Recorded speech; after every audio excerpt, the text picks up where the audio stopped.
화제의 사건을 집중적으로 들여다보는 사건 돋보기 시간입니다. 네, 김복준 한국범죄학연구소 연구위원과 함께하겠습니다. 네, 먼저 오늘의 돋보기 확인해 보시죠. 사랑과 범죄 사이 어떤 사건인가요? 23일이죠. 예. 23일 날 강서구 화곡동 쪽에 있는 한 주택가에서 예. 발생했던 일인데요. 네. 아마 그 범죄가 발생한 사항은 지하 방이었던 것 같아요. 아, 예, 예. 거기에서 한 여성이 그 맨발로 뛰어나왔어요. 길 밖으로. 예. 그 다음에 그 주변에 서 있는 시동이 켜 있는 차량에 쫓아가서 그 예. 앞에서 제발 좀 차 좀 태워달라고 애원을 했습니다. 예. 네, 그래서 이제 결국 그 사람이 어렵게 그 부탁을 들어줬고 네, 예. 경찰에 신고가 돼가지고 네. 경찰이 오전 1시 한 40분경에 그 현장에 출동해서 네. 그 여성의 진술을 듣고 한 남성을 체포하게 됩니다. 네. 네. 이게 보니까 본인의 집으로 여자친구를 부른 뒤에 성폭행을 했다라고 그렇습니다. 경찰은 밝히고 있는데, 그러면 성폭행 현장에서 지금 가까스로 탈출을 한 여성 이야기를 짚고 있잖아요. 그렇습니다. 그 전에 이 남자친구를 만난 이유는 또 뭔가요? 네, 그렇지 않아도 그런 그 문제가 있는 남자친구 같으면 왜 만나느냐, 거기 그 남성의 집을 왜 찾아가느냐, 네. 이런 그 댓글들도 없지 않아 있었어요. 예. 굉장히 오해입니다. 네네. 이 여성 같은 경우는 두 사람이 23살이더라고요. 나이가 같더라고요. 네. 언제 서로 이 만났는지 여부는 그 확인이 안 됐습니다만은, 네.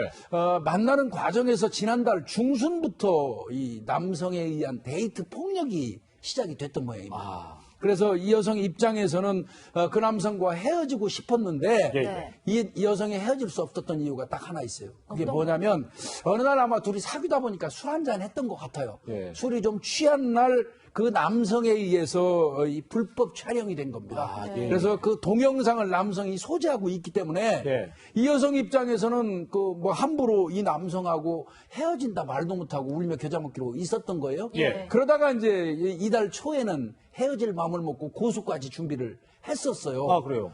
그래서 이제 경찰에 찾아가서 면담을 했다고 하는데 예, 예. 문제는 이 남성이 이 폭행한 부분에 대해서는 인정이 되지만 진단서 같은 거 있으면 되거든요. 예, 예, 그렇죠. 문제는 그 성폭행 사건과 불법 촬영물 관계에서는 증거가 없는 겁니다. 그러니까 이제 이 여성이 그것 때문에 지속적으로 증거 확보를 위해서 만났던 걸로 이렇게 보여집니다. 절대 오해가 없어야 됩니다. 예. 그날도 이제 영상을 지워달라 찾아갔다가 이렇게 맞습니다. 했다는 거군요. 그렇습니다. 예. 어쨌든 고소를 준비했지만 결국 고소를 못하게 된 건데, 사실 이 데이트 폭력이 예. 종종 지금 논란이 되고 있는데, 이 데이트 폭력 같은 게 결국에는 폭력, 폭행, 살인, 성범죄 이런 강력 범죄로 이어질 가능성이 큰 거 아닙니까?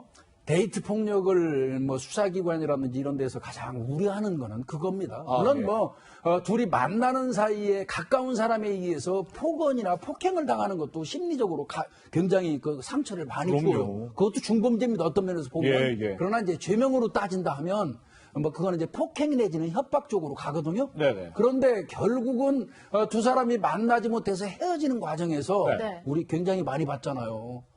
살인 사건까지 전이되는 경우가 굉장히 많습니다. 그러게요, 예. 제가 보니까 2012년부터 2017년까지 사이에 467명이 데이트 폭력 관련돼서 여성이 사망했어요. 예, 바꿔서 얘기하면 한 달에 7명 남짓 그 사귀는 남성에 의해서 사망했다는 그런 통계가 나오는 거거든요. 예. 그래서 이거는 굉장히 위험하다고 보기 때문에 데이트 폭력을 경계하는 겁니다. 네, 보면은 흔히 하는 오해가 데이트 폭력, 사랑 싸움 아니냐 이런 편견도 있잖아요. 예, 그러니까 예. 심각성을 좀 뒤늦게 알아차리는 경우도 있는데, 이런 데이트 폭력에 뭔가 전조 증상 같은 것들이 있으면 알아차리기 쉽지 않을까 싶어요. 예, 이거는 제가 채널의 이 방송에서도 많이 얘기했던 내용 중에 하나인데요. 예. 이제 몇 가지 좀 빨리 좀 일러드리겠습니다. 네. 하루 종일 그 전화라든지 문자만 막 계속해서 보내는 사람이 있어요. 예. 그 사람은 다른 일도 안 하고 자기 연인한테 계속 그런 식의 그 지나친 관심. 예. 그 다음에 이제 다른 사람하고 만나지 못하게 하는 그 통제를 좀 해요. 예. 그러면서 심지어 더 나가서는 이 친구도 못 만나게 하고 가족 관계도 좀 자꾸 붕괴시키려고 그러고 네네. 그러면서 나중에는 집안에 친구를 선택할래 나를 선택할래 선택도 강요하는 그런 경우도 있고요. 예. 그다음에 이제 평소에 만나보시면 알 거예요. 감정 기복이 왔다 갔다 굉장히 심한 경우 있을 겁니다. 네네. 그거 자세히 살펴보시고요. 스케줄 관계없이 자꾸 만나자고 하고 예. 싸울 때 큰 소리로 호통치면서 밀치거나 물건을 집어던지거나 이런 사람들이 있어요. 예, 네. 예. 그다음에 이제 그 외모를 참견합니다. 뭐 머리를 짧게 잘라라, 뭐 해라 등등 그런 경우도 좀 생각해 보셔야 되고요. 그다음에 이제 성관계 요구하는 경우 있습니다. 예, 수시로. 그다음에 기다리지 말려고 그래도 끝까지 나만 기다리고 있는 그런 경우 있죠. 네. 일방적으로 약속 정해놓고. 예. 그다음에 이제 나를 소유물처럼 인식하는 남성 좀 조심하셔야 되고요. 그다음에 싸우다가 상대방 길바닥에 두고 간다 뭐 이런 거 있고요. 하나 몇 가지만 더 말씀드리겠습니다. 툭하면 싸우고 나서 본인이 극단적인 선택을 한다고 겁을 주는 경우 있어요. 본인이. 그런 경우도요. 그리고 스스로 자해하고. 예. 이건 절대 이런 사람 만나면 안 됩니다. 이런 예. 경우 좀 주의를 했으면 좋겠습니다. 근데 이런 전조 증상이 실제 보였어요. 네. 좀 어떻게 대처해야 되죠? 이거는 그 학자들에 따라서는 한 두 가지 그 이론이 있어요. 예. 그냥 이런자에 그냥 단칼에 자르는 게 좋다. 예, 이렇게 예. 말하는 분들이 있는가 하면 네. 경우에 따라서는 서서히 이 거리를 두면서 정리하는 게 좋다 하는데 네. 이건 케이스별로 각각 다를 수밖에 없습니다. 그렇겠네요. 예. 네, 검찰이 뭐 데이트 폭력 삼진 아웃제를 도입했다 이런 얘기도 있지만요. 예. 해마다 데이트 폭력 신고 건수가 좀 늘어난다 이런 통계가 있더라고요. 보니까 2017년에는 14,000여 건, 2018년에는 18,000여 건, 또 2019년에 19,000여 건. 그런데 예. 여기에 비해서 입건되는 건수는 또 줄어든다. 이건 어떤 의미가 있나요? 이건 두 가지 점에서 좀 보셔야 됩니다. 네. 신고 건수가 계속 늘어난다는 얘기는 바꿔서 얘기하면 데이트 폭력을 당하는 여성들이 이제는 참지 않는다는 뜻이기도 해요. 네. 네. 그전에는 사실 데이트 폭력이 실제로 경찰에 신고되는 케이스가 사실 적었어요. 또 예. 신고가 된다고 하더라도 이미 수도 없이 많이 당한 상태에서 더 이상 못 견뎌서 하는 경우가 많았어요. 네. 예. 한 번에 신고하지 않았다고요. 그전에는. 그런데 이제 지금은 신고가 좀 많이 된다는 뜻이기도 하고요. 예. 거기에 비해서 이제 아무래도 형사 입건이 되는 거는 아무래도 적을 수밖에 없겠죠. 네. 그런 건가요? 그거는 이제 범죄가 성립되느냐 여부를 따져봐야 되거든요.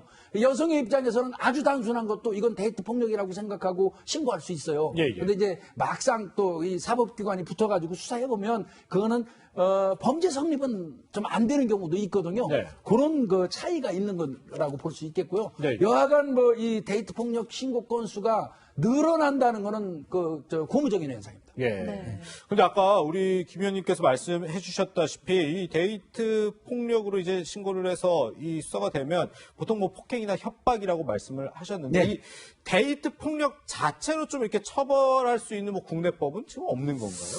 이거는 뭐 여러 가지 이제 그 의원들이 발의도 하고 이렇게 하거든요. 그렇긴 해요. 예, 이제 문제는 저는 이제 방송에서도 계속 얘기했는데 그 예. 영국에서 시행되고 있는 클레어법이라는 게 있어요.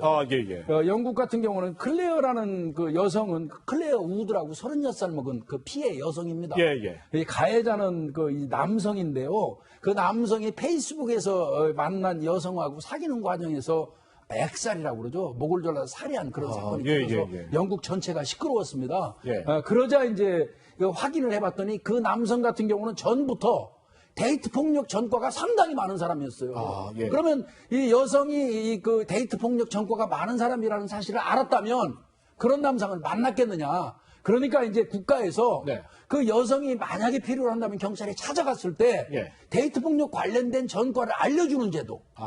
그거를 이제 적극적으로 시행을 해서 클레어 우드법이라는 게 있고요. 예. 미국 같은 경우는 이제 그 여성폭력 방지법이라는 게 1994년도부터 생겼어요. 네네. 그 여성폭력 방지법 그 범위 내에다가 데이트 폭력도 산입을 시킨 거죠. 네. 그래서 굉장히 효과를 보고 있습니다. 네네. 예. 그래서 이제 우리나라도 그런 거 관련해서 클레어우드법처럼 그렇게 너무 그 개인정보 관련돼서 문제가 될 수 있다면 그 정도까지는 못하더라도 어느 정도는 그 여성한테 1대1로 그 만나는 상대 남성의 정보를 제공해주는 제약적으로 네네. 요런 거는 지금쯤은 선택할 때가 되지 않나 싶어요. 네, 그렇군요. 위원님 짧게 하나만 여쭤볼게요. 예. 경찰이 다음 달 1일부터 2달 동안 이제 데이트 폭력 관련한 신고 기간을 운영한다라고 하는데 예. 사실 보복 때문에 신고를 꺼리는 경우도 있거든요. 뭐 여성이든 남성이든 마찬가지로 피해 당한 사람이 보복을 두려워하는 이런 경우 어떻게 좀 제도적으로 보완이 돼야 할까요? 이번 사건 같은 경우도 사실은 이 여성이 먼저 찾아갔잖아요, 경찰에. 예. 근데 경찰이 폭행은 되는데 성폭행과 동영상은 좀 불법 어렵다 촬영. 이렇게 얘기했잖아요. 이건 경찰이 합리적인 그 어떤 배치한 게 아니에요. 예. 그건 차라리 폭행 사건으로 이 사람을 체포하고 그 사람으로부터 증거를 경찰이 능동적으로 확보해주는 그런 노력이 필요했던 것 같아요. 예. 그래서 그 부분은 조금 저 개인적으로 유감스럽고요. 예. 앞으로는 이거 신고는 우리 폭행을 당하는 여성분들이 나는 지금 내 동영상이 있을지도 모르기 때문에 불안하고 또 가족이나 주변이 알으면 불안하고 이런 것 때문에 꺼리는 그런 거. 그다음에 사귀는 과정에서 본의 아니게 내 주민번호라든지 신상 정보를 그 사람이 알게 된 거. 이런 것 때문에 두려워서 신고 못하는 네. 이런 케이스가 없도록. 그냥 일단은 문제가 되면 경찰 믿고요. 예. 바로 경찰한테 신고하고 그다음에 능동적으로 경찰에서 대처해 줄 수 있도록 요구해야 됩니다. 세금 내는 국민이잖아요. 네. 그래서 경찰에 아주 적극적으로 의뢰하고 어필하는 게 엄청 중요하다. 참고 살면 절대 안 된다. 네. 이렇게 말씀드립니다. 그렇군요. 네, 데이트 폭력, 남성이 여성에게, 물론 여성도 남성에게 저질러서는 안 되겠죠. 데이트 폭력 실태 관련해서 김복준 의원님과 살펴봤습니다. 오늘 말씀 고맙습니다. 예, 감사합니다.